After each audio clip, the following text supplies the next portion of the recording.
Okay, so yesterday, YouTube announced that they were changing the way things were going to be working for advertisements on YouTube and who's eligible for getting these advertisements.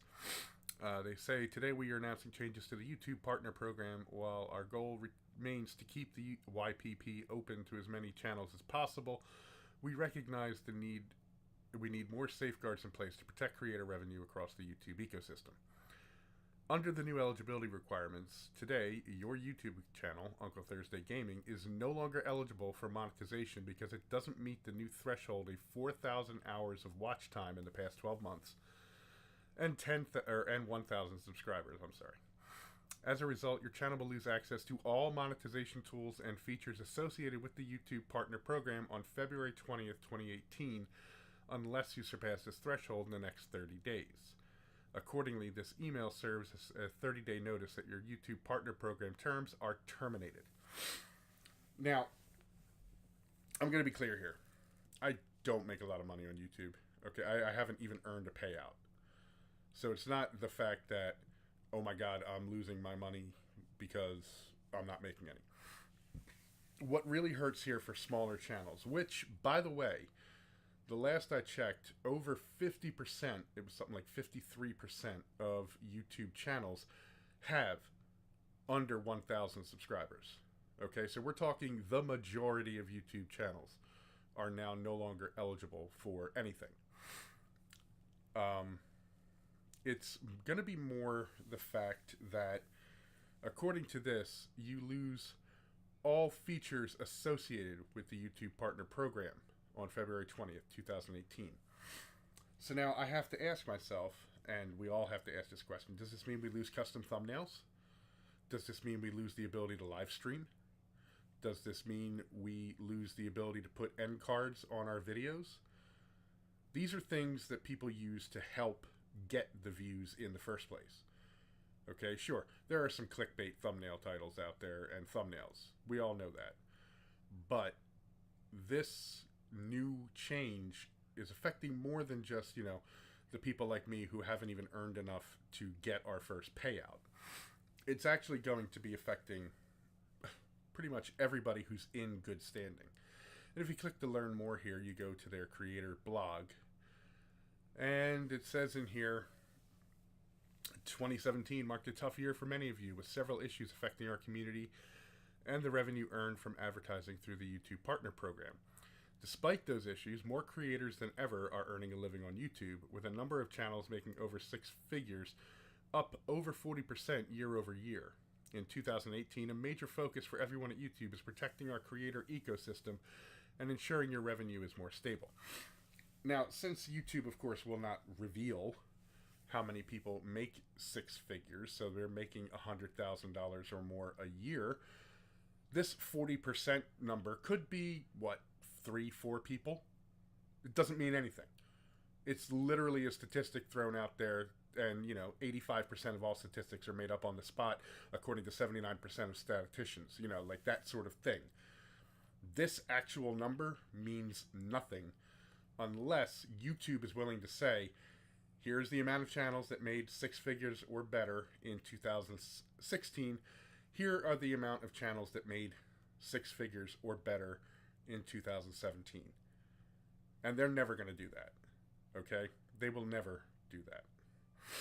So, as Susan mentioned in December, we're making changes to address the issues that affected our community in 2017 so we can prevent bad actors from harming the inspiring and original content creators around the world who make their living on YouTube.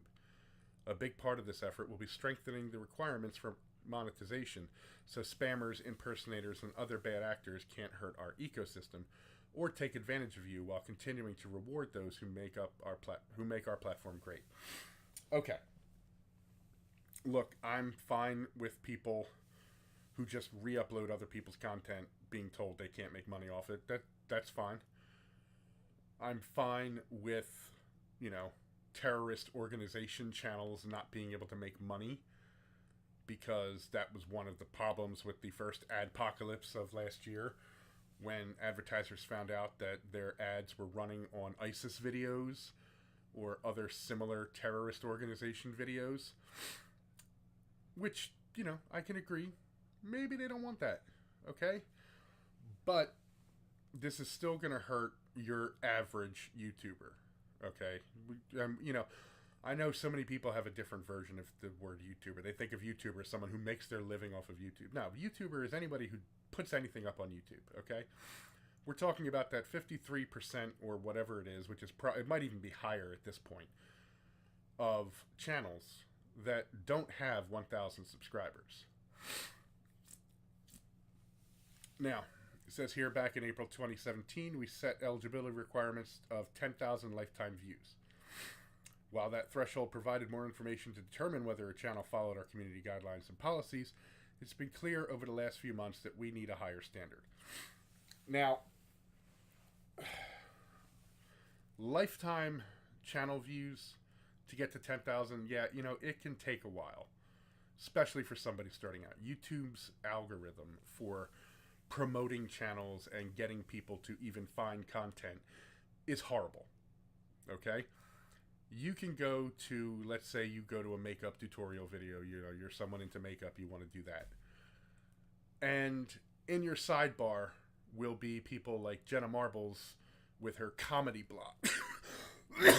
Pardon me. Like her comedy stuff, which has nothing to do with the makeup tutorials at all. But because Jenna Marbles is like the third most subscribed person on YouTube, that's what gets promoted. You're not going to see some other small makeup tutorial person there. Same thing with gaming videos, same thing with animation, and animation gets particularly hit hard here because of how long it takes to produce animation compared to the total watch time and the total views that it may or may not get. And as a result, basically, this is YouTube telling everybody else, no money for you. If you're not a big person already on YouTube, then it's no money for you. Okay? You get the soup Nazi from Seinfeld. No soup for you? Yeah, no money for you. And honestly, you get some people, like, let's look over here. We get, Keemstar, who is known for basically being a lolcow and a drama queen himself. If you can't get 1,000 subs and 4,000 hours of watch time in a year, do you really believe you should be making money from YouTube? I see so many people upset, but let's be real. If YouTube is your job and you expect to be paid but can't get 1,000 subs, you suck at your job. Let's be clear that Keemstar only has a channel right now because he was able to get away with saying he doesn't own the channel, which is the Drama Alert channel, I believe. All of his other channels have been completely banned off of YouTube. So Keemstar is not one to talk. That's really how it goes. And then PewDiePie, he chimes in. As annoying as it is that this is YouTube's response to the Logan Paul thing, or at least it seems like it, I'm with you. It shouldn't be an issue to not monetize before you hit those numbers. And somebody asks, even if a small YouTuber gets $1 a month, it will still feel rewarding for them, like they are achieving something. And PewDiePie responds again, just to be clear, I didn't earn anything off of YouTube, not a single dollar, until I hit 25,000 subs. If all you're earning is $1, then YouTube is probably losing more money just to pay you. Or pay that to you. As much as I typically hate their business practice, this one makes sense to me. Now, we have to remember that Felix makes millions of dollars a year off of YouTube. Okay? Even that he's now no longer in the Google Preferred program and he doesn't have his YouTube Red series and everything else like that. Felix is still making millions of dollars. He's just making, a little bit less than he was before. So he doesn't really seem to remember that when you join the AdSense program and you set up for partnership with YouTube, that you don't get a single penny until you have $100 in your account. That is the first time you're allowed to pull anything out. So until you hit $100, whatever money is, quote, in your account is still in Google and YouTube's account. It's not going to you. They're not paying you for that money until you reach the threshold to get paid out. It's that simple. So until then, it sits in their bank account, earning them interest. And YouTube potentially could be making millions of dollars a year by not paying out the people who haven't hit $100 worth of ad revenue. And I think that PewDiePie, Felix here, has forgotten that because of how much money he makes. And he's just trying to sort of be like, well, I make millions. I don't see why nobody else can. It's like, no, Felix, you fucking moron. It's not that. It's you. They're not losing money by not paying someone $50 or $5 or whatever sitting in their AdSense account, because that money never leaves them. It sits in their bank accounts until they have to pay it out to you. Period. There is no ifs, ands, buts about it. And then somebody says, so do you believe small YouTubers should quit because there's no chance for them to make a full-time living out of it? Just curious. YouTube is not a great job. A lot of people seem to think it is, especially for smaller channels. I get that. This should just encourage channels to hit that goal so they can actually bring in decent revenue instead of complaining about losing a couple dollars. Again, it's not just the couple dollars that they haven't been paid out to begin with that people are concerned about. They're concerned about the fact that even though their account is in good standing, they don't have any copyright strikes, blah, blah, blah, that they're able to live stream, that they're able to make custom thumbnails, and that they're able to put the end card stuff up at the end of their videos. And we have to remember that these are just little things that people get the chance to do.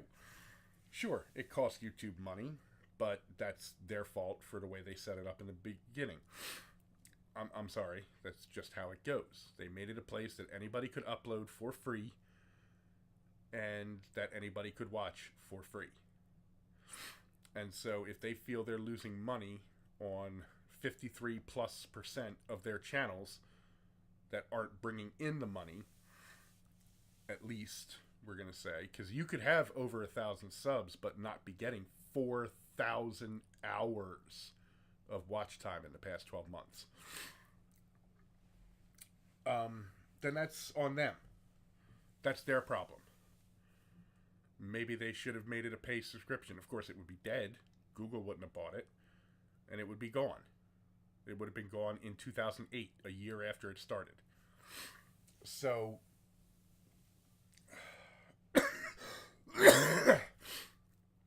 it's not just the potential to not earn money. Okay? Many of my videos go up right away, and they're demonetized for days off the bat. Which, for most of them doesn't really matter because they're not getting a lot of views, so they wouldn't be making a lot of money. But for those people that actually do get at least enough views that maybe they'd earn $1 from that video in their first 24 hours, that sort of problem is, now that their video is no longer current or whatever, it loses the ability to earn money. And how does that help them? It doesn't. This is just another in the long run of Google and YouTube screwing up in how they deal with things. It's been shown, yes, Google knows how to make money on ads. It's how they built themselves. But Google is very out of touch when it comes to their own users. And this is a problem. And we're seeing here that, the top YouTuber on the planet is just as out of touch as Google is. Because he makes so much money, this doesn't affect him. He only lost, instead of making $3 CPM because of his Google Preferred, now he makes like $1 CPM. So sure, he lost some money, but he still rakes in how many millions of hits a month? It's not like it's a huge deal to him, okay? It's like telling a billionaire that instead of making $10 million in profit, he's going to make $8 million in profit. He doesn't care. He's still making $8 million in profit. Right? So PewDiePie, Felix, you've lost touch with what it was like to be a small YouTube creator, which is the majority of YouTube creators, okay? I would actually have to really go and look and find all the statistics, but if I remember right, it was at least 53% of YouTube channels have under 1,000 subs. And out of their total, there was like 35% had under 500 subs. And the amount of videos that got under 100 views on YouTube is some astronomical percent. It was like over 70%, I believe, got under 100 views. Which meant that, people be like, well, it costs YouTube money. Well, not really. Hard drive space is cheap for what they do. And since nobody's watching the videos, they're not paying for bandwidth. So, no, it's not costing them any money. I'm sorry, Felix, but you have lost touch. Pardon me. I'm not feeling very well. I'm all stuffed up and chest coldy. So, starting today, we're changing the eligibility requirements for monetization to 4,000 hours of watch time in the past 12 months and 1,000 subscribers. Okay. Now, most people who have, we'll say even 10,000 subscribers, okay? Which, again, not the majority of YouTubers. People on YouTube have 10,000 subscribers. Have said that getting that first 1,000 subs is the hardest part. And after that, suddenly YouTube's algorithm says, oh, you've got enough subs that we're going to let other people maybe find your content. And then it becomes easier for people to gain subs after that first 1,000. Up until that first 1,000, getting your content in that sidebar, if you're not paying YouTube to do it, is practically impossible. I mean, you can watch your own videos, and even your other videos won't be in that sidebar. Think about that. That is how YouTube's algorithm works.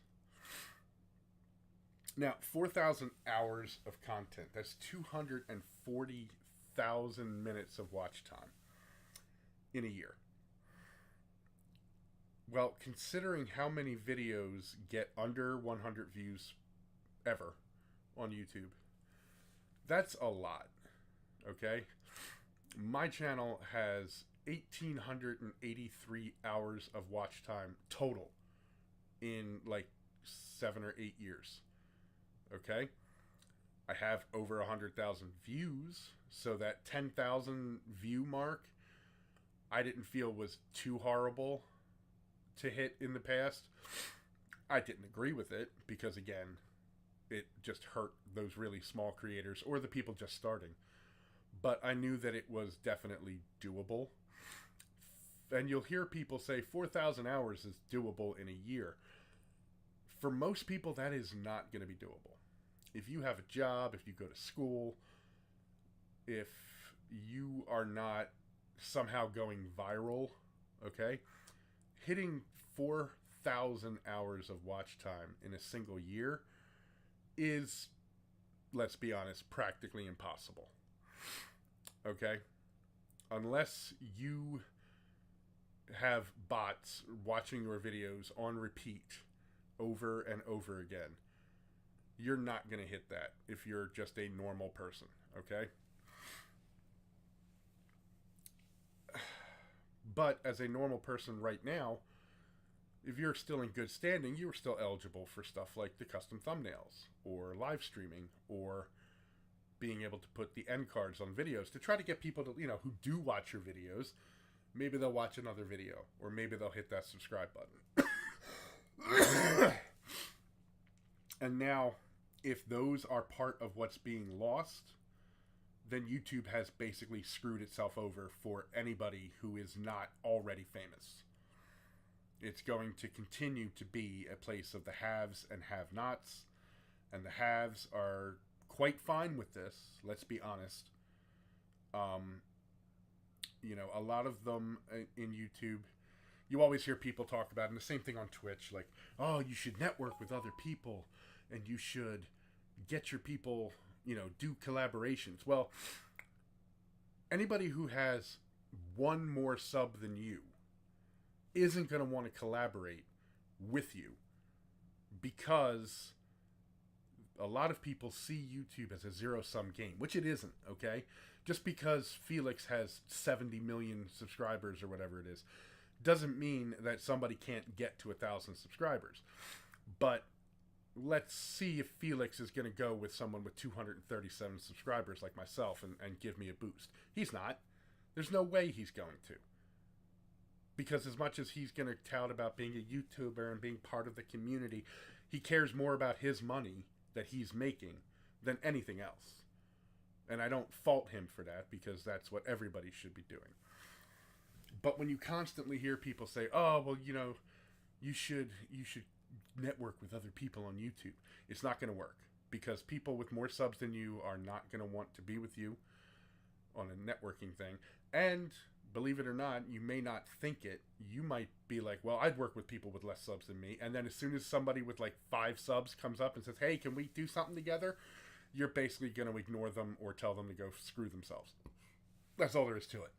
Because at that point, you're like, why am I going to help somebody this small?